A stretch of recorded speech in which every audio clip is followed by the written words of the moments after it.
Je voudrais saisir également cette opportunité pour remercier l'État du Qatar pour son dévouement et son engagement en faveur de la paix en République démocratique du Congo et dans la région des Grands Lacs. Monsieur le Président, en dépit de toutes ces initiatives de paix, on reste préoccupé, à la lumière des récents développements, par la sincérité de l'engagement du Rwanda et de leur supplétif de l'AFC M23 qui s'obstinent à fouler aux pieds leurs engagements au terme de l'accord de paix de Washington et de la déclaration des principes de Doha.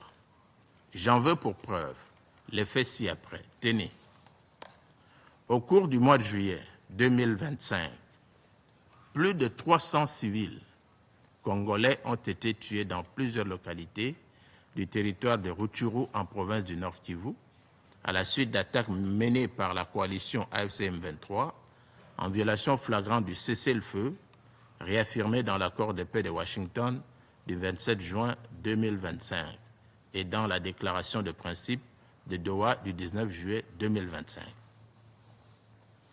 2.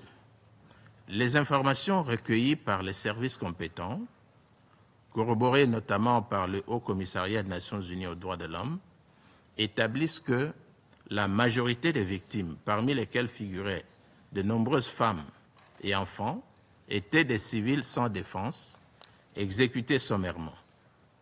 Pour la seule période du 2 juillet au 2 août 2025, ces exactions se sont accompagnées de violations graves comprenant plus de 125 cas de violences sexuelles, des centaines de recrutements forcés, y compris d'enfants, plus de 300 actes de torture, des pillages et incendies de biens, ainsi que la transplantation de populations non identifiées dans les zones sous contrôle de l'AFC M23.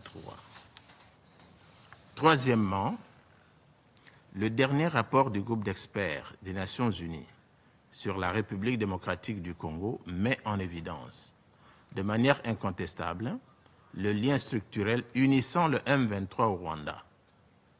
Il y est également établi que le Rwanda maintient un soutien actif, militaire, logistique et opérationnel à ce mouvement armé, ce qui alimente directement la poursuite des massacres, provoque des déplacements massifs et forcés de population et accentue la déstabilisation persistante de l'Est de la République démocratique du Congo, faits qui ont été confirmés ce matin par le briefing de Mme Pobi. Monsieur le Président, ces crimes ont une dimension ethnique manifeste. Des civils, notamment Hutus, ont été visés pour leur seule appartenance ethnique. C'est une tentative délibérée de remodeler par la violence le tissu social congolais. Face à ces preuves, la République démocratique du Congo demande au Conseil de renforcer sans délai le régime de sanctions en y inscrivant les commandants de l'AFC M23 et les responsables rwandais, de condamner la transplantation par l'AFC M23 de populations non identifiées sur le territoire congolais. En défendant sa propre résolution 2773, le Conseil protégera les civils, rétablira la crédibilité du processus de paix et imposera enfin la reddition des comptes. L'histoire récente de ce Conseil regorge de précédents où des sanctions ciblées ont été décidées contre des partis engagés dans des processus de paix dès lors qu'elles les sabotaient par des massacres et des violations massives. Le Conseil a déjà démontré que les sanctions ne sont pas contraires à la paix, mais au contraire nécessaires pour la rendre possible. Il n'y a